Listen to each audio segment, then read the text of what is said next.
രാവിലെ തന്നെ ഒരുങ്ങിക്കിട്ടി കടൽ കാണാൻ ഇറങ്ങിയിട്ട് ചമ്മി നാണം കെട്ടി തിരിച്ചു വന്നൊരു കഥയാണ് കേട്ടോ ഇത്. രാവിലെ തന്നെ എണീറ്റ് നോർത്ത് ഡൈഷ് മോളിൽ എന്ന് പറഞ്ഞൊരു ബീച്ചിലേക്ക് പോകാൻ വേണ്ടിയാണ് ഞങ്ങൾ ഇരുന്നത്. മ്യൂൺസ്റ്ററിലെത്തി നോക്കിക്കഴിഞ്ഞപ്പോൾ അങ്ങോട്ടേക്കുള്ള എല്ലാ ട്രെയിനും ക്യാൻസൽഡ് ആയിരുന്നു. അപ്പോൾ ഞങ്ങൾ ഗൂഗിളിൽ നോക്കി വേറെ എവിടെയെങ്കിലും ബീച്ച് ഉണ്ടോ എന്ന്. അപ്പോൾ ഗൂഗിളിൽ ഞങ്ങൾക്ക് പറഞ്ഞു തന്നൊരു സ്ഥലമാണ് ആൾട്ട് ഹിമ്മൽ ഗൈസ്റ്റ് എന്ന് പറഞ്ഞിട്ട്.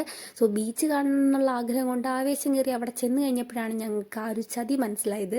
അതൊരു കടൽ തീരമല്ലായിരുന്നു, പുഴയുടെ തീരമായിരുന്നു. സോ അവിടെ ചെന്നപ്പോൾ ആദ്യം ഞങ്ങൾക്കൊരു അത്രയ്ക്ക് ഇഷ്ടപ്പെട്ടില്ല. എന്നിരുന്നാൽ കൂടി ഞങ്ങൾ അവിടെ തന്നെ കുറച്ച് സ്പെൻഡ് ചെയ്തു. സ്പെൻഡ് ചെയ്ത് ചെയ്ത് ഞങ്ങൾക്ക് അവിടെ ഇഷ്ടപ്പെട്ട് തുടങ്ങി കേട്ടോ.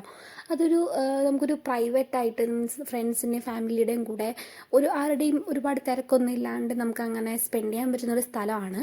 സോ ഞങ്ങളവിടെ കുറേ നേരം സ്പെൻഡ് ചെയ്തു. ഒരു ഉച്ചയ്ക്ക് ആയപ്പോഴേക്കും നല്ലോണം വിശന്ന് കഴിഞ്ഞ് കഴിഞ്ഞപ്പം ഇവിടെ ഡ്യൂസൽഡോർഫ് തന്നെയുള്ള ഒരു മഹാരാജ എന്ന് പറയുന്ന ഒരു റെസ്റ്റോറൻറ്റിൽ ചെന്നിട്ട് ഞങ്ങൾ ഫുഡ് കഴിച്ചു. സോ ഫുഡൊക്കെ കഴിച്ച് വയറൊക്കെ നിറച്ച് ഞങ്ങൾ വീട്ടിലേക്ക് പോവാണ്. Okay, bye, Tata.